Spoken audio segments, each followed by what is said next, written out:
আম্মা জান আয়েশা সিদ্দিকা রাদিয়াল্লাহু আনহা বলেন, গোটা 30 পারা কোরআনের ভিতরে আল্লাহ যা যা বর্ণনা করেছেন, যেভাবে যেভাবে আল্লাহ রাব্বুল আলামিন বিস্তারিত আলোচনা করেছেন, ঠিক তেমনি আল্লাহর হাবিব 23 বছরের নবুয়তের জিন্দেগিতে আল্লাহর রাসূল গোটা 30 পারা কোরআন অবয়ব বাস্তবায়ন করে দেখিয়েছেন। এর মানে হলো 30 পারার তাফসীর এক জুমায় করা সম্ভব না।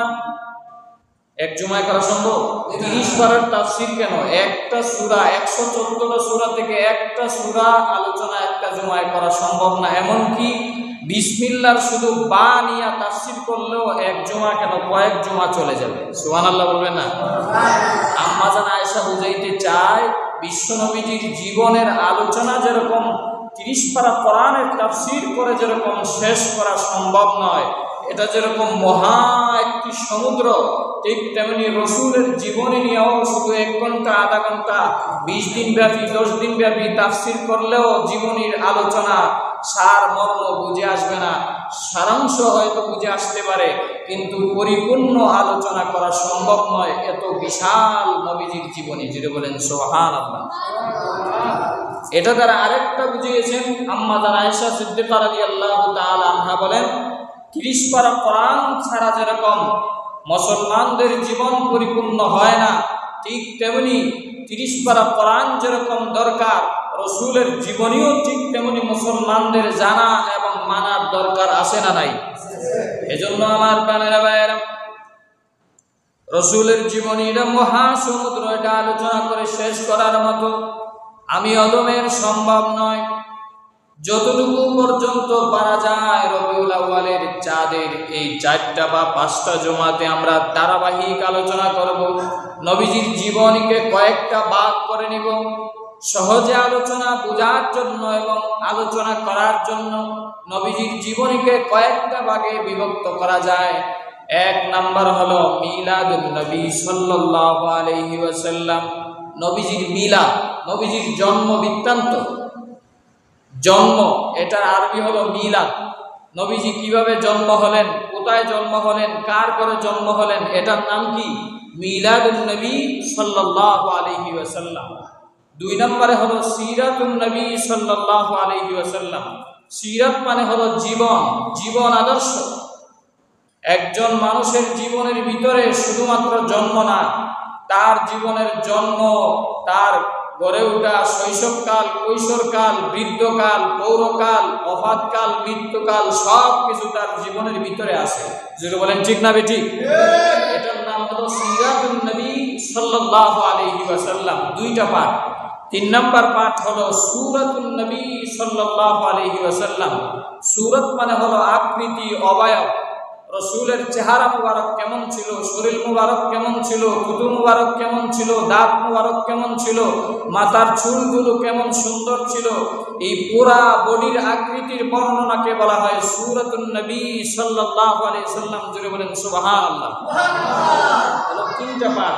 4 নম্বর পাঠ হলো মেরাজুন নবী সাল্লাল্লাহু আলাইহি ওয়াসাল্লাম। আল্লাহ রাব্বুল আলামিন শুধুমাত্র কেবলমাত্র আমার আপনার নবীকে সাল্লাল্লাহু আলাইহি ওয়াসাল্লামকে দুনিয়া থেকে 7 আসমানের উপরে উঠিয়ে নিয়ে গিয়েছিলেন, মেরাজ করিয়েছেন। এটার বিস্তারিত বর্ণনা একটা অধিবেশনের দরকার। এটাকে বলা হয় মেরাজুন নবী সাল্লাল্লাহু আলাইহি ওয়াসাল্লাম। সর্বশেষ হলো ওফাতুন নবী সাল্লাল্লাহু আলাইহি ওয়াসাল্লাম। নবীজির মৃত্যু কিভাবে হয়েছিল, এই মৃত্যু থেকে আমাদের কি শিক্ষা নেওয়া দরকার, এই হলো 5টা ভাগে নবীজির জীবনকে ভাগ করা যায়। এই 5টা ভাগ আমরা এক এক জমায় এক একটা ভাগ শুনতে রাজি আছি তো ইনশাআল্লাহ? আরো জোরে বলেন রাজি আছি ইনশাআল্লাহ? আওয়াজ করা যাবে না, মনোযোগ দিয়ে শুনতে হবে। মনোযোগ দিয়ে যদি না শুনেন, আওয়াজ করলে যিনি আলোচক ওনার মাথার ভিতরে যা নিয়ে আসছে এলোমেলো হয়ে যায় সব। এজন্য নীরবতা সহকারে ভালো করে ধ্যান দিয়া জীবনকে পরিবর্তন করার জন্য শোনার চেষ্টা করি। 1 নাম্বার পয়েন্ট মিলাদুন নবী। ভালো করে কান লাগাইবেন, বাহিরে গিয়ে সমালোচনা করবেন না। মিলাদ মানে হলো জন্ম, ভালো করে মুখস্থ করে নেন। মিলাদ মানে কি? জন্ম। আমরা মনে করি মনে হয় মসজিদে মিষ্টির ব্যবস্থা করে, জিলাপির ব্যবস্থা করে, তারপরে দুরূদ পড়লাম, মিলাদ পড়লাম, এটার নাম মনে হয় মিলাদ। এটার নাম মিলাদ না, এটা দোয়া দুরূদ করা হলো, দোয়া করা হলো, দুরূদ করা হলো। এই জন্য মৃত্যু বার্ষিকী পালন করার জন্য অনেকে দোয়া করে, অনেকে দোয়া চায়, এই জন্য দোয়া, এটাকে বলা হয় দোয়া মোনাজাত করেন। এটা মিলাদ হয় না। মিলাদ হলো, মিলাদ শব্দের অর্থই হলো জন্ম, নবীজির জন্মের হিস্ট্রি আলোচনা করা, এটাকে বলা হয় মিলাদ। আমার বাংলার একদল লোক আছে আমাদের দেশে যারা বলে সিরাতুন নবী মানো আর মিলাদুন নবী লাথি মারো। নাউজুবিল্লাহ বলবেন না? আবার আরেক দল বলে মিলাদুন নবী মানো, সিরাতুন নবী লাথি মারো। জুড়ে বলেন নাউজুবিল্লাহ। আগে আমি বলেছি মিলাদুন নবী মানে হলো নবীজির জন্ম, আর সিরাতুন নবী মানে হলো নবীজির জীবনী। নবীজির জীবনীকেও মানতে হবে আর নবীজির জন্ম সম্পর্কেও জানতে হবে। জুড়ে বলেন ঠিক না বেটি? যে আশিক রাসূল নবীজির সিরাত তথা নবীজির জীবনীকে লাথি মারলো, সে কশিন কালেও আশিক রাসূল হইতে পারে না। যে আশিক রাসূল নবীজির মিলাদকে লাথি মারলো, নবীজির জন্ম বৃত্তান্তকে লাথি মারলো, সে কশিন কালেও নবীজির আশিক রাসূল হইতে পারে না, নবীজির উম্মত বলে দাবি করতে পারে না। আজকে বলেন ঠিক না বেটি? এবার আসেন, মিলাদুন নবী জানতে হবে আর সিরাতুন নবী মানতে হবে। ভালো করে বুঝবেন, মিলাদুন নবী জানতে হবে, এটা জানার বিষয়। নবীজি কিভাবে জন্ম হয়েছিল এভাবে আপনি জন্ম হইতে পারবেন? সম্ভব না, এটা জানার বিষয়। আর সিরাতুন নবী, নবীজি কিভাবে খাইছেন, কিভাবে ঘুমাইছেন, কিভাবে রাষ্ট্র পরিচালনা করছেন, কিভাবে মদিনার গভর্নর ছিলেন, কিভাবে নামাজ পড়ছেন, রোজা রাখছেন, হজ আদায় করছেন, এরপরে জিহাদ পরিচালনা করছেন, এটার নাম হলো সিরাত। এটা থেকে আমাদের মানার দরকার আছে না নাই? এজন্য সিরাতুন নবী এটা হলো মানার বিষয়, আর মিলাদুন নবী এটা হলো জানার বিষয়। যারা বলে সিরাতুন নবী মানি, মিলাদুন নবী মানি না, তারা নবীজির জন্মই মানলো না। জন্ম যদি না হয় একজন, বাকি জীবন শুরু হবে কিভাবে? আর যারা বলে মিলাদ মানি, জীবন মানি না, তারা হলো সুযোগে বাঙালি, তারা হলো মিষ্টি খাওয়ার আশিক রাসূল। কারণ জন্ম মানলে এটার ভিতরে নামাজ নাই, রোজা নাই, হজ নাই, সুন্নত নাই, দাড়ি নাই। আওয়াজ করে বলেন ঠিক না বেঠিক? এরা হলো সুযোগী মুসলমান, এরা হলো জিলাপি মার্কা মুসলমান।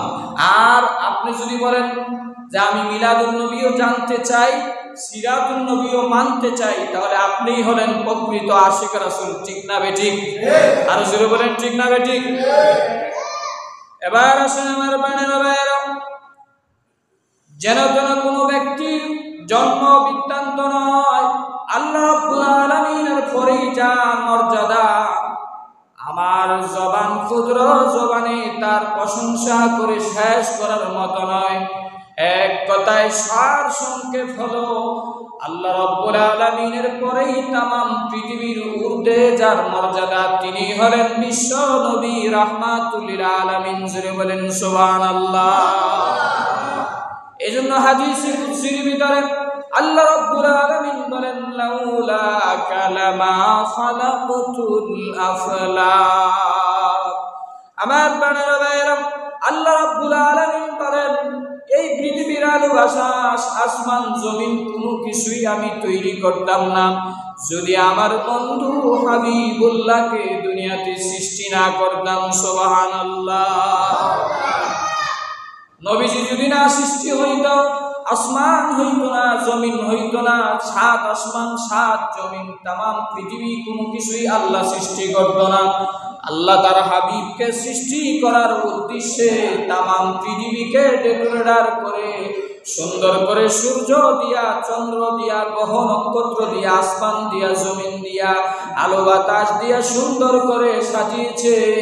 আমার বন্ধু হাবিবুল্লাহ দুনিয়াতে যাবে এই জন্যে। সুবহানাল্লাহ। এই জন্য আমার প্রাণের ভাইয়েরা, এই পৃথিবীর যা কিছু দেখতেছেন সব আল্লাহ তার বন্ধুর খাতিরে সৃষ্টি করেছে। এমনকি আমরা যে দুনিয়াতে এসেছি, এখানে বসতে পেরেছি, এখানে আসতে পেরেছি, জীবন পেয়েছি, এটাও শুধুমাত্র তার বন্ধুর খাতিরে। সুবহানাল্লাহ বলবেন না? আমার প্রাণের ভাইয়েরা, এই জন্য ঐতিহাসিক বিজ্ঞান তামাম পৃথিবীর 100 জন মনীষীর নাম উল্লেখ করেছেন। তারা ছিলেন সারা পৃথিবীর মধ্যে বাছাইকৃত 100 জন সেরা মনীষী। এর ভিতরে ইহুদি, খ্রিস্টান সব ধর্মের লোকেরাই ছিল। সবাই এক বাক্যে বলেছে, 1 নাম্বার তামাম পৃথিবীর সর্বশ্রেষ্ঠ মানব হলেন হযরত মুহাম্মদুর রাসূলুল্লাহ সাল্লাল্লাহু আলাইহি ওয়াসাল্লাম। এত সম্মান আল্লাহ রাব্বুল আলামিন দিয়েছে সূরা আলাম নাশরাহ এর ভিতরে আল্লাহ রাব্বুল আলামিন বলেন, ওয়া রাফা'না লাকা যিকরাক। ওগো নবীজি, আমি আল্লাহ রাব্বুল আলামিন আপনাকে আমার পরে তামাম পৃথিবীর ঊর্ধ্বে আসমান সহ আরশ পর্যন্ত আপনাকে আমি আল্লাহ সম্মান দিয়েছি। সুবহানাল্লাহ। এবার আসেন হুজুর করিম সাল্লাল্লাহু আলাইহি ওয়াসাল্লামের মিলাদুন নবী সাল্লাল্লাহু আলাইহি ওয়াসাল্লাম বলতে শুধুমাত্র নবীজির জন্মকেই বোঝায়। আর মিলাদ সম্পর্কে, জন্ম সম্পর্কে সবচেয়ে ভালো জানেন গর্ভধারিণী মা। জুড়ে বলেন ঠিক না বেঠিক? আপনি জন্ম অবস্থায়, আপনি গর্ভে থাকা অবস্থায় কত কষ্ট দিয়েছেন, মার বুকে কত লাথি দিয়েছেন, কত কষ্ট দিয়ে দুনিয়াতে এসেছেন, এটা সবচাইতে বেশি বলতে পারবে কে? আপনার মা। আমার ভাইয়েরা, বানানো কোনো কথা নয়। সিরাত ইবনে হিকাম থেকে আল্লাহর রাসূল সাল্লাল্লাহু আলাইহি ওয়াসাল্লামের জীবনী থেকে বর্ণনা করতে চাই। মা আমিনা ডাক দিয়ে বলে, রে পৃথিবীর মানুষেরা, আমি আমার সন্তান মুহাম্মদুর রাসূলুল্লাহর মিলাদ আলোচনা করতেছি। মা আমিনা ডাক দিয়ে বলে, যেই দিন আমার মুহাম্মদ আমার গর্ভে এসেছে, ওই দিন সন্ধ্যা বেলায় আল্লাহ রাব্বুল আলামিন আমার ঘরে কুদরতি বাতি জ্বালায় দিয়েছে। জুড়ে বলেন সুবহানাল্লাহ। নবীজির মিলাদ হলো জন্ম বৃত্তান্ত আলোচনা করা। বাংলাদেশের প্রায় 4000 মাইল পশ্চিমে হযরত আদম আলাইহিস সালাতু ওয়াস সালামের জন্মের 9300 বছর পরে আল্লাহ রাব্বুল আলামিন ঈসা আলাইহিস সালাতু ওয়াস সালামের জন্মের 570 মতান্তরে 571 বছর পরে, আসহাবে উখদুদ তথা আসহাবে কাফের 70 বছর পরে, আসহাবে ফিলের মাত্র 50 দিন পরে আরব দেশে মক্কা নগরীতে বাবা আব্দুল্লাহর করে মা আমিনার উদরে 570 মতান্তরে 571 খ্রিস্টাব্দে 20 এপ্রিল অথবা 22 এপ্রিল, 12 রবিউল আউয়াল মতান্তরে 8-9 রবিউল আউয়াল রোজ সোমবার সুবে সাদিকের সময় মা আমিনার উদরে তামাম পৃথিবীকে উজাড়া করে আল্লাহর সৃষ্টির প্রধান আকর্ষণ সাইয়্যিদুল মুরসালিন শফিউল মুজনাবিন দু জাহানের বাদশা নবী, আমার নবী, আপনার নবী মুহাম্মদুর রাসূলুল্লাহ সাল্লাল্লাহু আলাইহি ওয়াসাল্লাম দুনিয়াতে পদার্পণ করেছেন। চিৎকার দিয়ে বলেন মারহাবা।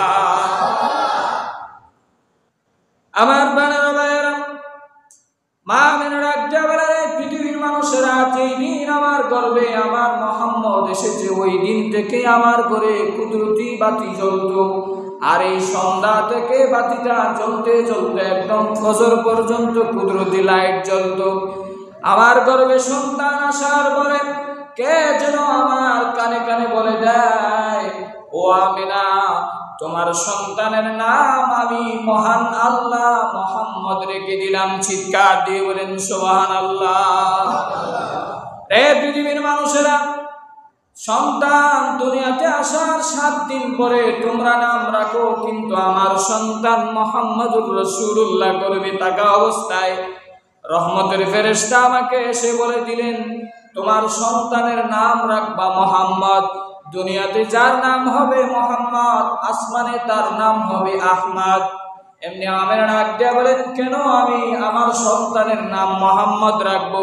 ফেরেশতা ডাক দিয়া বলে, এই নাম জীবনে পৃথিবীতে ইতিপূর্বে আর কেউ রাখে নাই, তুমি এই নাম রাখতেও পারবা না, সরাসরি আরশের মালিক তোমার সন্তানের নাম মোহাম্মদ রেখে দিয়েছেন। সুবহানাল্লাহ।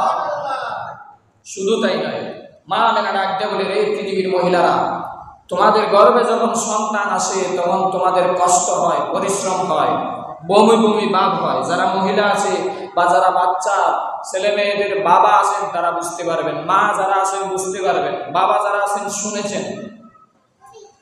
মা আমেনা ডাক দিয়া বলেন, আমার সন্তান যখন গর্ভে আসলো আমার কোনো বমি ভাব হয় নাই, আমার কোনো অস্বস্তি ভাব হয় নাই।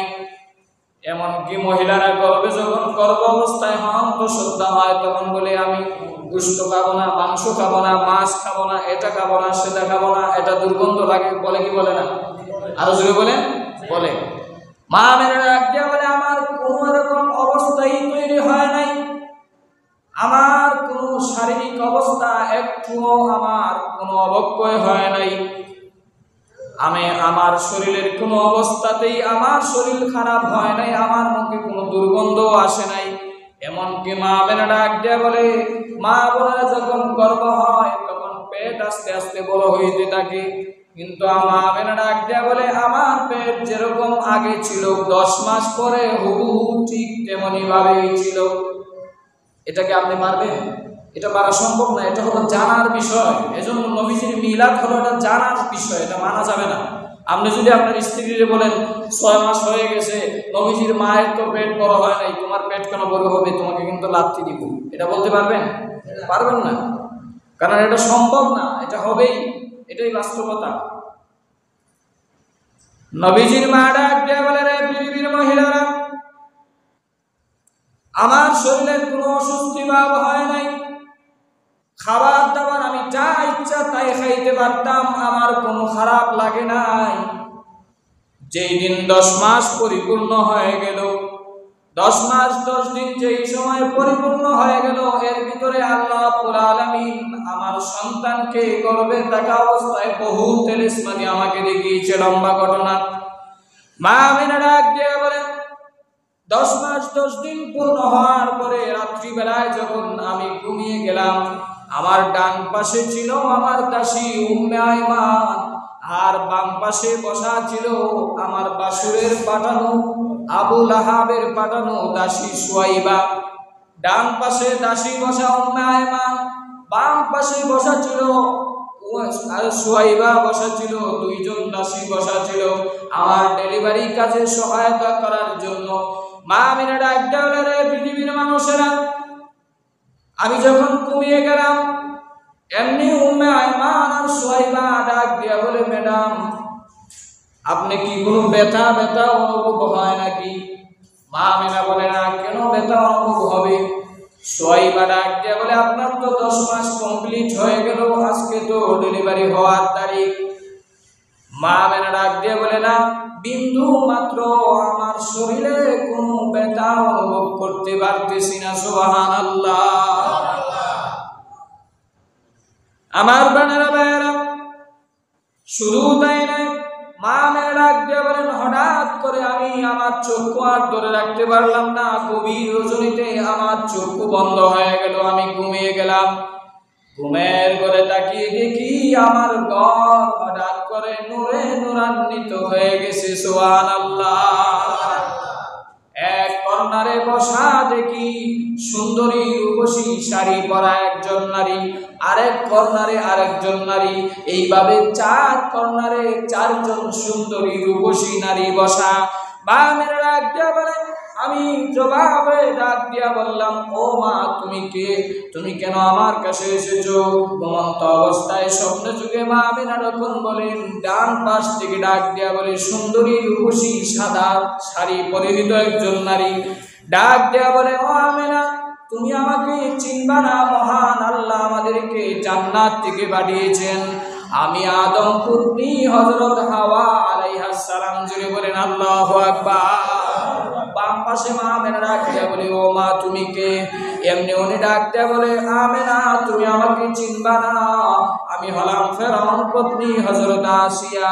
আরেক পাশ থেকে আরেকজন ডাক দিয়া বলে মা আমিনা বলেন তুমি কে? উনি ডাক দিয়া বলে আমাকে তুমি চিনবা না, আমি হলাম ঈসা রূহুল্লাহর মা মারইয়াম আলাইহিস সালাম।